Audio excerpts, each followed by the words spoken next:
Welcome back, beautiful tri-state area. You're listening to a moment of Zen right here on 710 WOR, the voice of New York, iHeartRadio. I'm your host, Zen Sams. Up next in the Discover Your Potential segment brought to you by Keep the Past, we're joined by our regular contributor and co-host, Dan Gilman. And today he is joined by serial entrepreneur and small business expert, Ramon Ray, an in-demand thought leader on using personal branding as a tool for small business success. Speaking my language, using insight gained on his own journey of starting 5 successful businesses, he inspires and educates thousands of people every year through his articles, podcasts, speeches, and books. He's also a contributor for entrepreneur.com, blackenterprise.com, and publisher of zoneofgenius.com.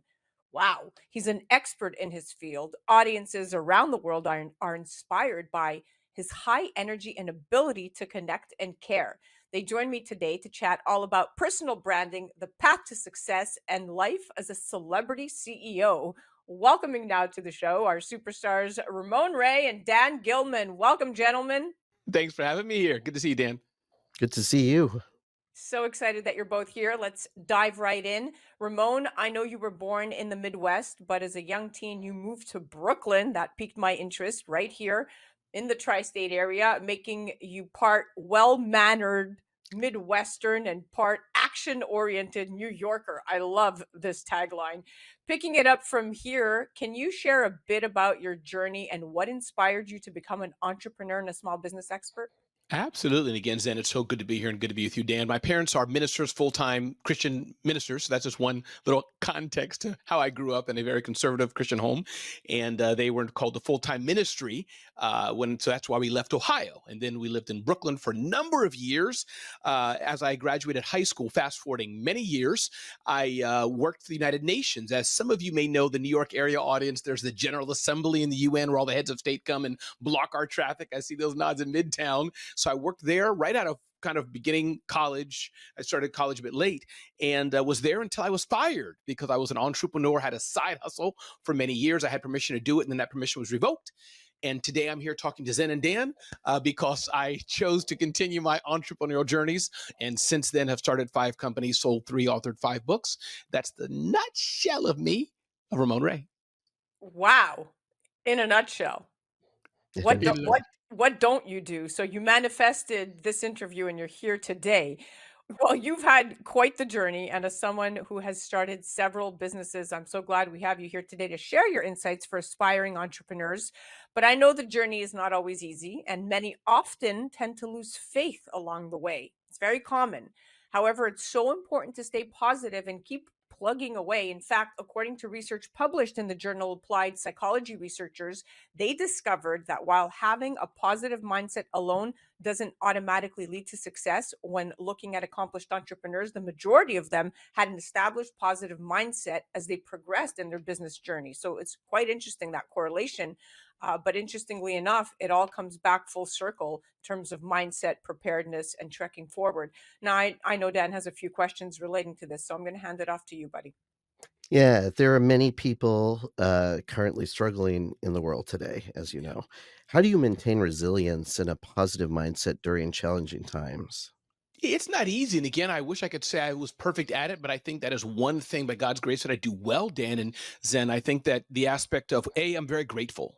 I remember talking about Brooklyn, what it's like to be in a small apartment, living across from a trash compactor. I can feel myself tearing up already, coming from Lancaster, Pennsylvania, and I was crying in tears.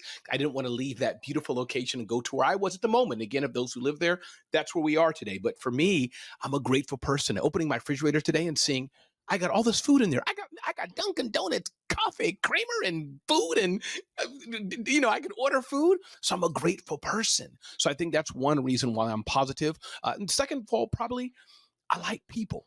I really like people. Even if I'm on the train, on the plane. Hey, good morning. Hey, how are you? I like people. So those are 2 reasons I'd like to think why I keep the positivity, being grateful, and just a genuine love of people. You are infectious.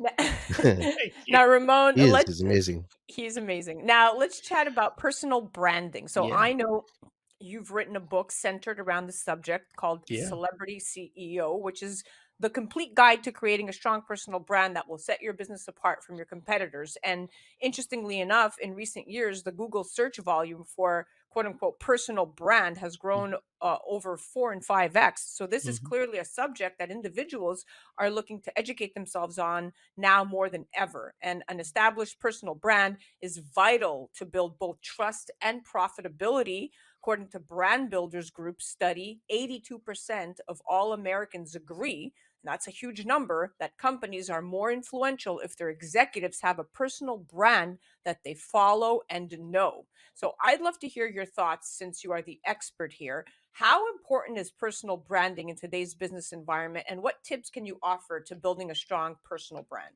Yeah, and thank you for asking. I think there's two things on that. A, you can be a business owner, decide, hey, we're just going to make product X, service Y. We're going to hide behind it and just promote the brand. That might work. That's okay. But I believe it's a disservice then to the brand by you not showing your smile, your face, your handshake, how you show up, doing some sort of podcast, some interview, some write a book, do an event, something where your personal brand is involved. I think it's an asset to the brand. So I'm a firm believer, especially for us smaller businesses. Large businesses, you can just buy a bunch of ads and et cetera. Maybe nobody cares, but the larger businesses should still do it. But for the smaller ones, I think especially Megan's cupcake company. Megan, please don't hide behind it. Hey, I'm Megan. I'm eating a cupcake. You should come inside my store and buy it. And you probably get what I'm trying to say. So the point is not hiding behind that, but leveraging who we are to help promote the business is an asset to the business because people buy from people. Rarely have I seen two brands buy from each other, but people buy from people. What we're doing today, Zen. I want to meet Megan. I do too. Megan's a Yeah. cool person. Moving on to that, actually, concerning community and networking, how important is community and networking for small business success? It's everything, Dan. I'm on the board of directors of the Manhattan Chamber of Commerce and some other organizations. And you'd think, we three have been some mature business owners, done some probably cool things in life. And, but people still love to network and get out there, shake a hand. So I think networking is great. And my 2 cents of advice would be just how you network. You don't go, hi, can I have your number? Hi, here's my card. But more so, hey, Dan, I see you have a beautiful shirt on. Tell me a little about yourself. Hey, Zen, I heard you had modeling in your career. How did that work? How was that? So, just getting a little bit interested in people as you network and finding out. Second thing I would say, how can I serve you? How can I add value to your world? It's not all about the sale, the purchase, the buy, but sometimes it's just two people uplifting each other. Sometimes it's just a retweet or a comment on LinkedIn. That could be networking right there, Dan. Brilliant. Ramon, I love your enthusiasm, and I love how you've made it a passion of yours to really spread the knowledge you've gained on your journey, because it's one thing to succeed in business as you have, but another to educate others. So I really admire that what you're doing, and it shows that you love people. Now, I know one way you educate others is through public speaking events, and you've shared the stage with iconic business thought leaders like Seth Godin and Simon Sinek and Mhm. Gary Vaynerchuk. Can you share a memorable moment or insight from these experiences that had a lasting impact on you? Yeah, for sure. So many stories. And I think overall, mushing them all together, just what an honor to stand with such icons. Actually, can I have your permission, Zen, to deviate for 1 second? Sure. Hearing your show in my car, I was like, wow, I'd love to be with Zen one day. I'm not gassing you, really. So for me being here, it's an honor. You too, Dan, but I didn't kind of know about you, Dan, but it's an honor because we talked earlier about manifesting where you want to be. So I just want to say I am generally excited to serve with you all and be here on this show. But one example of it, I've been with so many amazing people, and I think that two quick stories I'll share. One, many people may know Guy Raz, how I built it, or how I built this Guy Raz, right? And I was at an event, Gary Vaynerchuk's VCon, just last year. It was interesting, such an iconic person, millions and zillions of followers and all this, sold trillions of books, as it were. I could sense he was nervous, and I felt it was cute. I'm like, oh, he's in my world now. I've been on stages all over, and he has too. So that's what it's interesting, that we all have a little bit of insecurities. Nothing bad about him, but it was just cute. It was interesting how this iconic leader, he's like, Ramon, so what are you going to ask me, Ramon? What do we do? And I was like, don't worry, I got you. Second little story was I was on stage with one of Steve Harvey's comedians, forgot the name, Uncle something, something like this. And Zen and Dan, he started ripping me apart, like comedically, making fun of me. So I Oh, had to think, do I fire back? I can be kind of sharp tongued, or do I just stand there? And I just stood there. I'm like, he's a professionally trained comedian. Let me just absorb the jokes. 1,000 people were there. I was co-host, and I just smiled. So those are two little stories. Well, I love how you kept your poise and you thought the better of it, because I probably would have reacted. Queen of improv here, but you're bigger at what you do than I am. Now, if you weren't already doing enough, I know you also have a show called the Rundown with Mhm. Ramon, Mhm. which is a fun, fast paced. How could it be fast paced with you? High energy show, chock full of practical tips to help you succeed in business and in life. And viewers can find it on platforms such as the USA Today Network, where it has Mhm. achieved the #1 highest viewership minutes. Pretty impressive. Thank you. Ramon, in a sea of business and self help shows, what do you believe sets your show apart and resonates strongly with your viewers? Yeah, it's a great question. I think you're right. There's a lot of great shows. This one right here that we're on. And I think that goes back, Zen, to the idea of personal branding. God's given us all a unique way we show up. We three probably can say the same things about the same topic with the same bullet points. We're all going to show it different. How our voices, our cadence, how we show up, our hair, our lack thereof. So we all going to show up different. And for me, one thing I do, for example, it's a small, more tactical thing. Like, I don't have time for sound effects in. So here's what I do on my show. When I change the topics, I do something like ding, ding, ding, ding, ding, ding, ding. Next topic up. Can you believe it? Blah, blah, blah, blah, blah. It sounds weird, but I have people repeating back to me, like, Ramon, can you do the ding, ding, ding, ding, ding? So oh sounds gosh. sounds hokey, maybe sounds a bit corny, but it's just I'm me and I run it how I want. So you're right. All of us are going to say similar things, but we can all find out what's our unique strength, what's our unique difference, what can we bring to the table, and we can hone in on that and rock that. Nice. Wow, I want to meet Megan as she's dinging down the street now. Yes. Together we'll meet her. Well, I've always been curious, like, if you could go back in time and give your younger self one Mhm. piece of advice, what would that be? Definitely, Dan, be more thoughtful. When I worked at the United Nations, there was a gentleman there, older gentleman, and I would mimic his accent, but I won't do that. I do it in private. But older gentleman from India, and his name was Mr. Nathan. I will never forget him. He's since passed away, but I had a Mm. rough time at times in that office I was at, and he would always tell me in his beautiful South Asian accent, Ramon, don't send that email now. You're angry. Wait till tomorrow and sleep on it. So I would continue that advice. I think I could be a bit hot headed, nothing violent or anything like that, but the one to just snap quick.